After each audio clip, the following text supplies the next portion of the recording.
Hello and welcome to the second video in the Demigods tutorial series. I'm going to continue where I left off in the last video. Here I have Zeus, I have some devotion, and I'm going to show you now how to make shrines. So shrines are the fastest way to gain devotion. The second fastest being player versus player combat, and the slowest being just breaking blocks. So in order to create a shrine, first of all you want to put it down somewhere that you would teleport to, because this is the primary use of the shrine, is so that you can teleport back and forth from it, of course besides tributing, and the best place would be in a well protected base. So let's just say I want to plop it down right here. So I would go shrine, dedicate on the first two lines, always these two, and then the name of the deity Zeus, and optionally you could have a name on there. So if I name the shrine, I can access it by the shrine's name, and any of the guests at the shrine can also warp to it using the name, instead of having to type my name and then the deity that the shrine is for. So I would say test, right?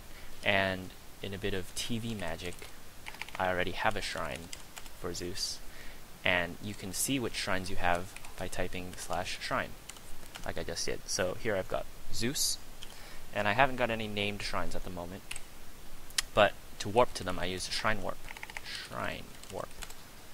And the usage for this is to warp to your own deity, you use /shrine warp deity. To warp to a shrine where you are a guest, you go shrine warp the player, like the owner of the shrine, and then the deity, or shrine warp to the name of the shrine. And every shrine, if you name it, must have a unique name. So there can only be one of them on the entire server. So I'm going to go to Zeus. While you're warping, it takes 5 seconds, and you can't move. If you move, you'll interrupt it. If you take damage, you'll interrupt it. So you want to make sure you're in a safe location when you do that, and you don't move around. So the act of tributing is much more simple than before. All you do is right click the center block, and then you get this neat little chest kind of thing, except it says tributes. And in order to tribute, you just have some items like a diamond, and you drag it in, and you close it. And that's it. Your devotion has increased. And also your favor cap increases. So the prime benefits of tributing at a shrine are that it increases your devotion and your favor cap. And one of the neat things about shrines is that if you tribute at your own shrine, you get a little bonus, like maybe 110% of what you would normally get if you tribute at someone else's, but that bonus goes to the owner of the shrine, basically. So if I tribute at my friend's shrine, then he gets a little portion of whatever I tributed. So this is motivation to put down your shrines and make them really nice looking and make people actually want to go there and tribute. So that's the purpose of that little perk. And this is the most basic features of shrines. And there are a few commands relating to shrines that I'm going to go over now, other than shrine warp. You have shrine owner, which is a command that only the owner of the shrine can use, and the way you do is shrine owner add, and then whoever my friend is that I want to let them use this shrine, I just type in their name. Right now this is a private server, so there's not anyone else using this, but if I added them, it would appear under this other shrines you may warp to list, and they can shrine warp to my shrine. I say shrine a lot now.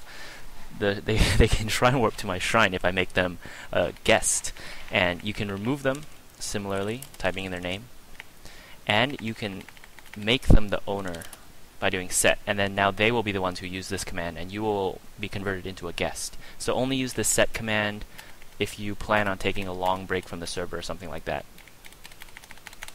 Other things are fixed shrine, so if something happens to your shrine and for whatever reason it's missing, right, now I can't tribute because there's nothing to click on, you just type /fixed shrine and it pops back up. You can use this command as an admin if you have the demigods.admin permission, or if you are the owner of the shrine, it works. And lastly, there is remove shrine, and it does exactly what you think it does. It gets rid of it. So when you use this as an admin, it doesn't have any penalty, but if you are just a regular player and you remove your shrine, it'll take out quite a bit of your devotion. So you want to be careful with this. Don't relocate too much, or else you're going to set yourself back really far by constantly moving your shrines around. And just as a quick demo for the named shrine, if I can find it. Where did I put this? Ah, right here. So I'm going to activate this one. And now it says I can warp here using Zeus because this is the owner, or this is the deity at the shrine. Or I can use Test, which is the name of the shrine. And anybody who I give permission to can shrine warp Test. Just like that. If anything is obstructing the 2 blocks above it, if there's like dirt here, let's say there's yellow wool. If there's wool here, if there's anything here, I won't be able to. Right, the target location is blocked. So it makes sense. You just want to keep this area well protected. The blocks around the shrine aren't protected. Only the shrine block itself can't be broken. So that's it. This is the new version of shrines. Thanks for watching.